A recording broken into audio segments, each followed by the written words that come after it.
আমাদের অনেক বাবা মারই একটা কমপ্লেইন আছে যে আমার বাচ্চা খুবই মিথ্যা বলে। কখনো ভেবে দেখেছেন যে এটা কেন তারা বলে? কোথা থেকে শিখলো? কে শেখালো?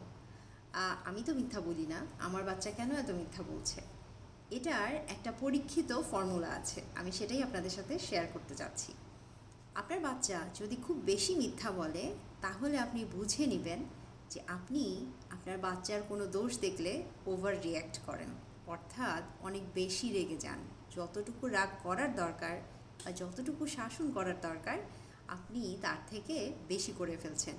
আর এ কারণেই আপনার বাচ্চা মিথ্যা বলছে। শুরুটা ওভাবেই হয়। বাচ্চারা বাবা মাকে আপসেট করতে চায় না, তারা চায় বাবা মাদের অফুরন্ত ভালোবাসা, অনেক অনেক আদর। যাই করবে বাবা মা আদর করবে। কিন্তু হ্যাঁ, বাচ্চারা তো দুষ্টামিও করে, বাচ্চারা ভুলও করে, কিন্তু সেটার রিয়াকশন আমরা কিভাবে দিচ্ছি তার উপরেই কিন্তু নির্ভর করবে যে আমার বাচ্চা বেশি মিথ্যা বলবে কি না, অথবা মিথ্যা বলার প্র্যাকটিসটা তার হয়ে যাবে কি না। আমরা বাচ্চাকে দোষ দিই, বকাবকি করি যে আমার বাচ্চা মিথ্যা বলছে, আরও পানিশমেন্ট দেই, কিন্তু দোষটা কিন্তু হচ্ছে আমাদেরই। সো কী করা যায়? বাচ্চা কোনো একটা কাজ করেছে যাতে আমি রেগে যাচ্ছি, এখন আমি আমার রাগটা কন্ট্রোল করব কিভাবে? রাগ কন্ট্রোল করার কিন্তু অনেক ওয়ে আছে, সেটা বাচ্চাদের জন্য যেরকম প্রযোজ্য, বড়দের জন্য সেরকম প্রযোজ্য। তবে বড়দের বাচ্চাদেরকে শাসন করার কিছু সিস্টেম আছে, সেগুলো যদি মাথায় রাখেন, নিজেকে নিজে বলেন, চর্চা করেন, তাহলে একসময় কন্ট্রোলে চলে আসবে রাগটা।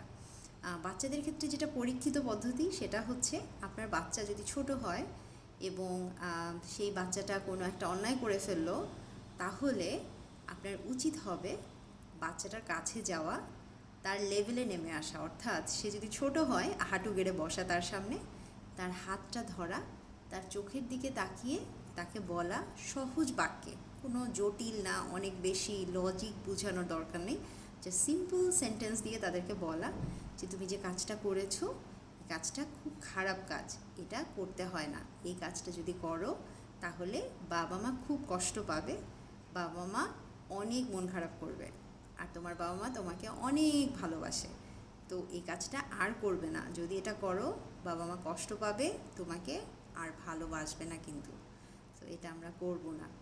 চলো আমরা এখন এটা ক্লিন করি। ধরেন কিছু ভেঙে ফেলেছে অথবা আঘাত করেছে কাউকে, আচ্ছা চলো দেখি কোথায় ব্যথা পেয়েছে, দেখি আমরা একটু সারিয়ে দিই, হ্যাঁ আসো কেয়ার করি।